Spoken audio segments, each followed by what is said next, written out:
বাবার কিছু health issue আর সার্জারির জন্যে আমরা চেন্নাই গিয়েছিলাম। তো চেন্নাই থেকে আমরা যখন ফিরছিলাম, তো আমরা ইন্ডিগোতে জার্নিটা করেছিলাম।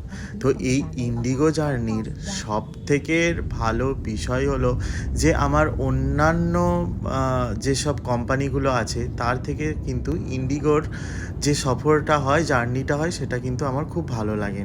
তবে বেসিক্যালি আমরা সবসময় স্যান্ডউইচটাই নিই। কিন্তু এই যে 8 মিনিটের একটা বিরিয়ানি, যেটা ভেজ বিরিয়ানি, হায়দ্রাবাদি ভেজ বিরিয়ানি, যেটা প্রথমবার ট্রাই করলাম, মানে 8 মিনিটের এই যে বিরিয়ানি, চালগুলো তো চালই ছিল, মানে একটা কি বলবো, 8 মিনিটে হয়তো এর থেকে ভালো কিছু দেয়া যেতে পারে না, কিন্তু বিরিয়ানিটাকে বিরিয়ানি বলে একদমই মনে হয়নি। যাই হোক, আপনাদের সাথে গল্প করতে করতে আমরা পৌঁছে গেলাম কলকাতায়।